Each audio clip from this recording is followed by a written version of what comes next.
It's the weekend, and you know what that means. I was out again to pick up some more radios.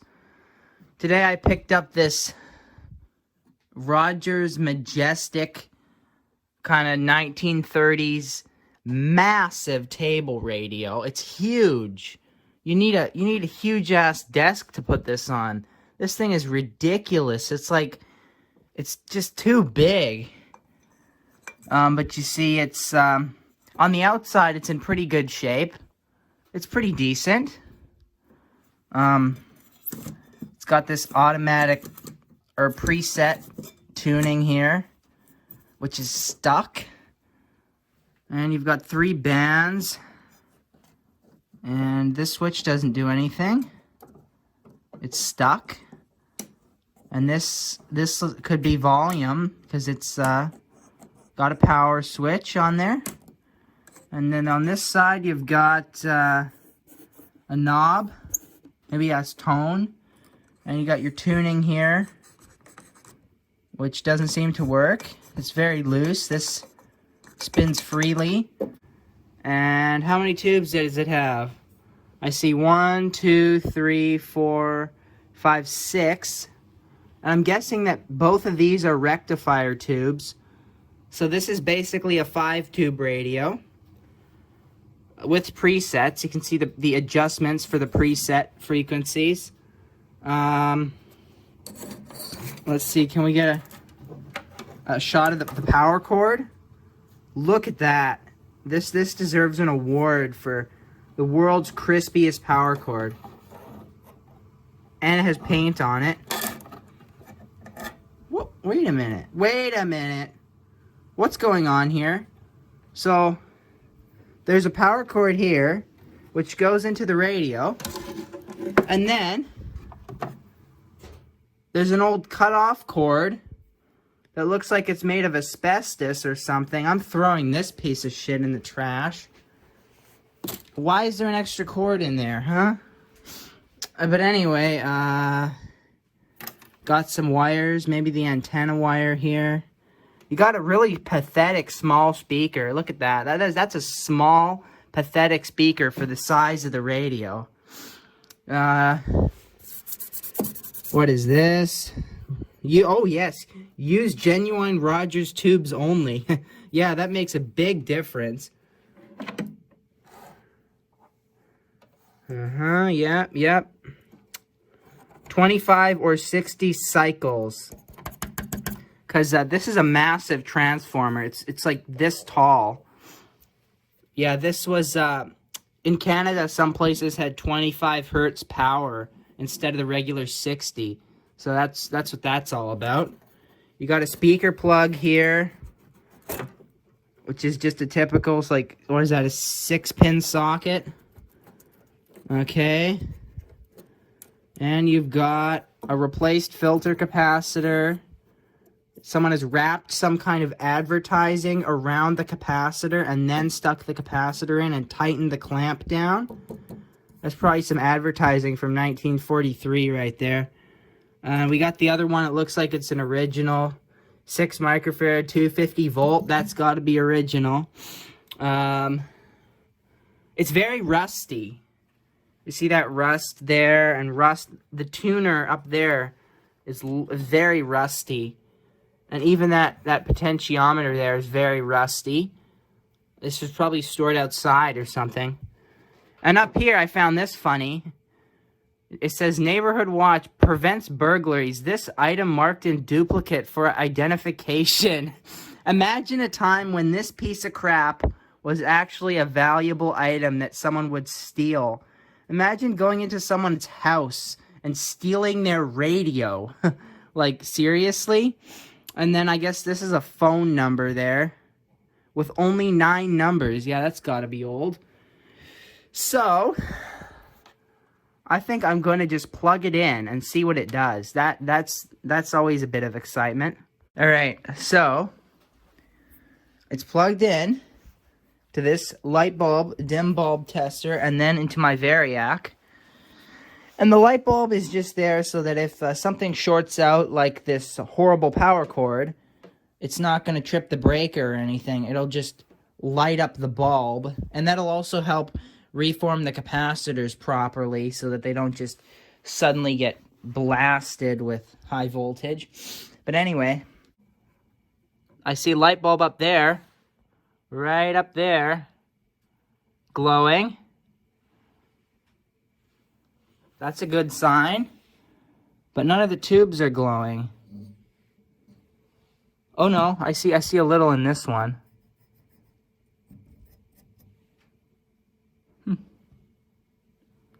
All right, I'll keep bringing it up.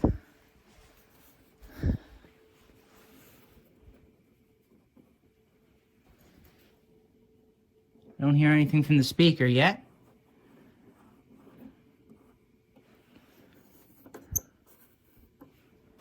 All right.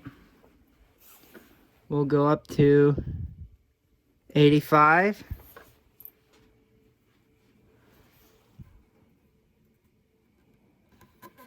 I don't see any light out of the rectifier tubes, so that could be bad if something is burned out. If one of these has shorted and burned out the filament for the transformer or something. These aren't getting hot. Sometimes they get hot and blow up.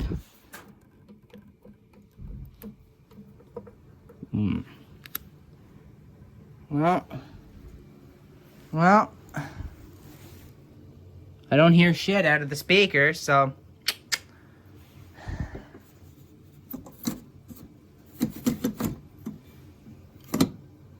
you can see it's burned in there. The green plastic has been melted by the light bulb that's behind it. This is crispy. All right. Bring it up to 100. It should start, if it's gonna work, it'll work at 100 volts. Because these were designed for 115 volts. Oh, there we go. I see rectifier light.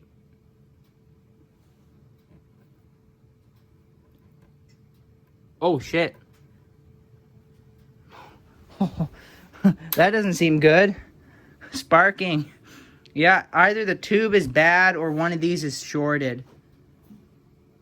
I don't know. Well, this is what it looks like when you don't clean your radio, when you haven't cleaned your radio since the 1930s and you stored it outside for 6 months. Ugh. Very dusty, very rusty.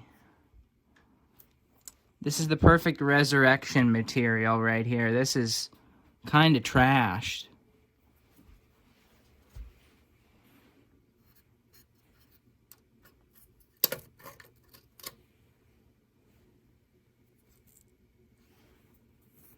What is this?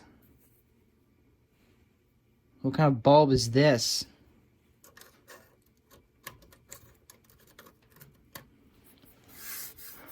Oh boy. Well, I don't know. I guess I'll open the bottom now. How bad could it be inside, right? Alright, are we ready to reveal the bottom panel? The underneath? Oh, it's crusty. Shit, there's not much in there, is there? Not much in it. It is just a 5-tube radio, though. Oh, look at this. 1930s dust, my favorite. Yep. Wow, look at that. Is that a capacitor or a battery? Not much in it. Not much in it. All right, so I dusted it all out, the cabinet, the bottom cover, and the electronics. Hard to clean, but I tried to dust it off. You see the wires really collect dust. But I also took the speaker out, and surprisingly, the speaker is in mint condition. It's like perfect. The wires are not. They're crusty. When you bend it, it makes cracking noises. But alright, I'm going to test it again. I've got it hooked up to an antenna. And I've got the speaker plugged in, and I put some of the knobs on it so that I can tune it up easier. Jeez, that just spins on the shaft. So what's this stupid thing all about? Look at this cheesy crap. Come on. So that is, what does it say here? Shortwave, police, and broadcast. Well, I want to go to the top one. Broadcast band. Alright. I don't know which one of these is volume, though. I'm going to just turn it on. All these need oil. They're super crispy. Okay. And I have this meter hooked up to the power going into the radio. And I'm going to turn it on.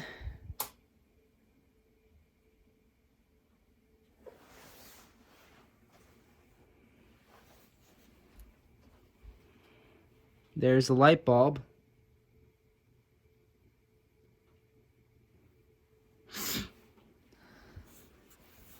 All right.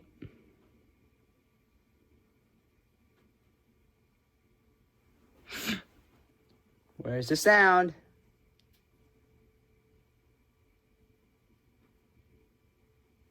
We got 117 volts going into the radio.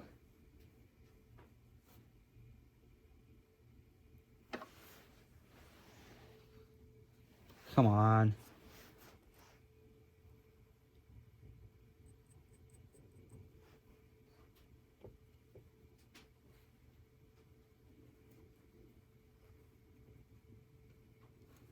Come on.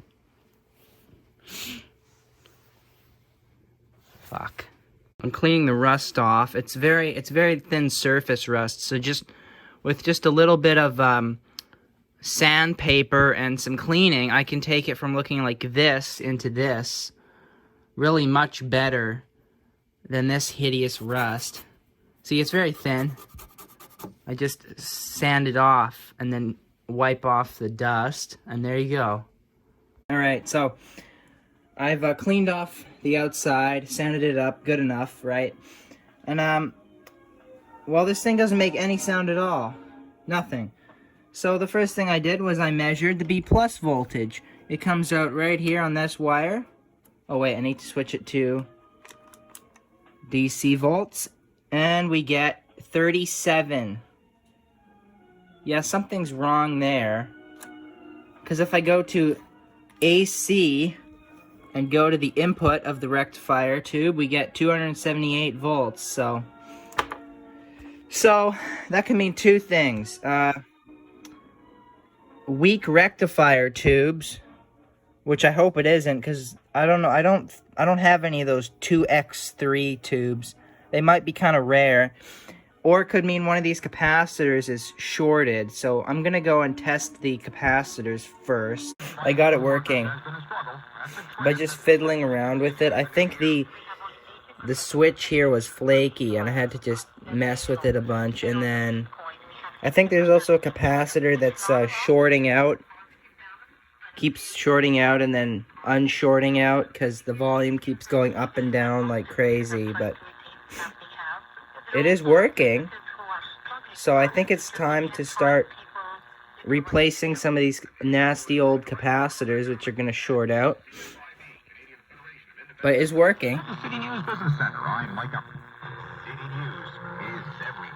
So, yeah. Alright, the first capacitors I'm going to replace are these two right here, 2.01 capacitors that just are there to filter off noise, and they could be shorting out. So that's this one here and this one here, and then after that I'm gonna go for the main filter capacitors, which are these big can things here, and then we'll see. All right, you see I've replaced this first capacitor here. If you can see that. It was this one right here. Autolite Tiger brand. Wow, how cheesy. Doesn't say anything on it, but I know it's the right one because I traced out the wires. And then the next one is this one. Sprague brand capacitor. Alright, check this out. So that's what it sounds like without the resistor.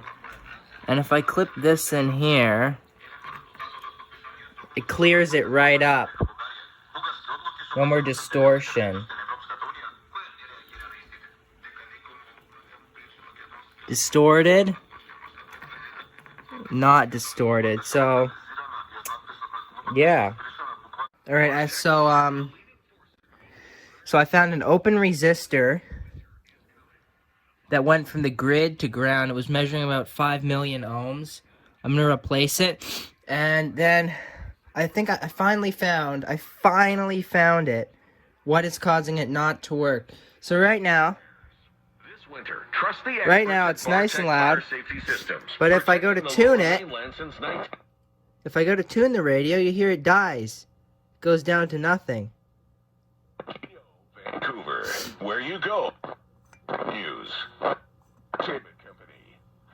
When your car is overheating.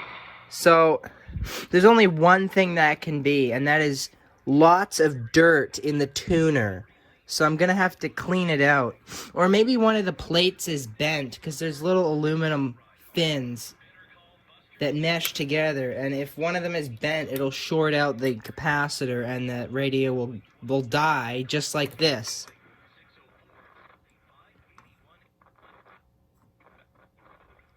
Here you go.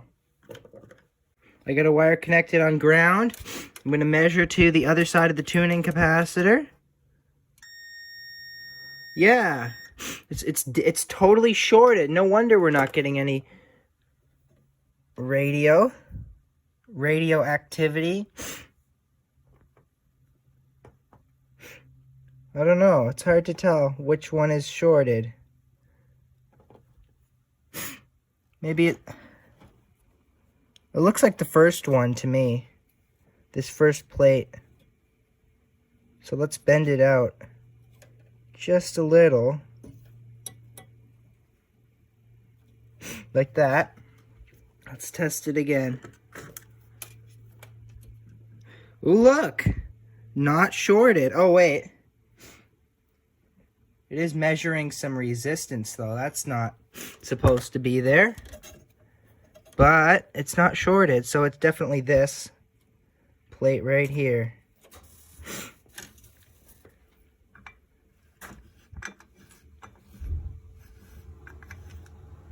Yep, this one is bent.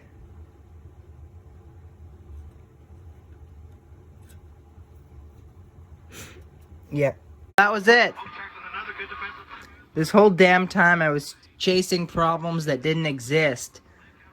I forgot to check, well, one of the simplest things there is. But whatever. At least it's working. I'm gonna replace the power cord though. I mean, just look at this beauty. It's a real premium antique power cord. And I'm also gonna replace this wire, because this goes to there's a little light bulb in there attached to the tuning string. See, it moves. The idea is it moves and shines light through the dial, but the dial's so dirty you can't see it.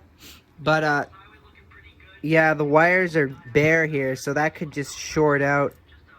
You see, the wire is just turning to dust here. That's what happens to old rubber. And then it'll be good to go. I did put one of these in, but I'm only using one side of it because it's replacing these two. And the tube socket, they were so damn cheap. They only put in enough pins. So they only put in the pins where there are pins on the tube. So there's only these 4 pins on that tube socket. So I can only use half of the 5Y3. So that's kind of bad, but at least it works. Alright, I'm done with the underneath of the chassis. You can see I've replaced 4 capacitors. I went ahead and replaced the grid coupling capacitor just because it probably would fail eventually. It wasn't leaky, but you know what? It's ancient. It's probably going to leak soon anyway, so just went ahead and replaced it. And I got the new power cord on. I did kind of a sloppy job there splicing it on, but you know what? It's fine. No one's going to see it. And now I'm going to put it back in the cabinet now. Before I put it back together, there's one more thing that needs to be done. So, I had jumped out the filaments on one of these and put a 5Y3 in there, but the tube socket they use is cheap. It doesn't have all the pins that the 5Y3 needs. So and these tubes are weak. This is max volume right now. It's not very loud. So what I'm going to do is I'm going to just drill out the rivets on this socket, and then I'm going to put it in the hole for one of these. I'm going to get rid of the socket for one of these as well. And that will allow me to use the 5Y3, which is basically just the same thing as two of these. The 5Y3 has two sections in there, and these, they only have one. So, I'm done. I'm done this little modification. You see, I drilled out the old tube socket. Rivets are horrible. They're hard to drill out. Usually, you get halfway through drilling the rivet, and then it starts spinning around, so you gotta file it or cut it, or it's kind of annoying. But anyway, I got it done. I kind of bent the chassis a little while I was doing it. I made a bit of a bend, but I fixed it. So here it is. It's in there good. I didn't even have to look at the like the 5Y3 is so easy to wire up. You don't even have to look at the data sheet or anything. These two braided wires here are the high voltage, and then the smooth wires, one here and one here, are the filament. You can see this green wire's in the way, and this I should have drilled out this bottom socket, because that would have been easier, but for whatever reason I was stupid and I drilled out the one with all the wires in front of it. But anyway, I'm gonna power it up now, and yeah. Alright, I got it. It just takes a long time to warm up. The tubes must be weak. What your banks and lenders do along with the athlete science can create. Reach a deal with us for 150 days.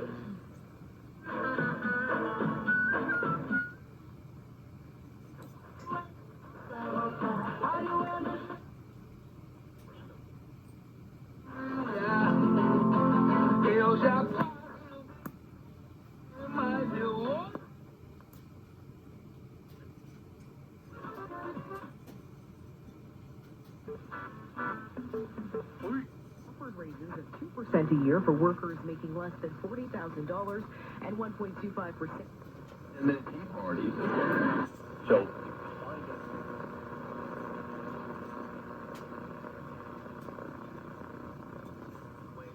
And the bypass, just be aware of that one if you are headed west. And then in Burnaby, report.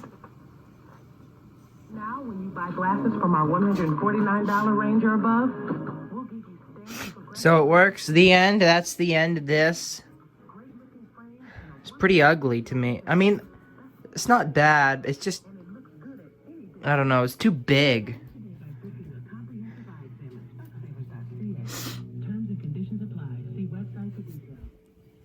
At White Spot, our burgers are more than just burgers. They're pickle top.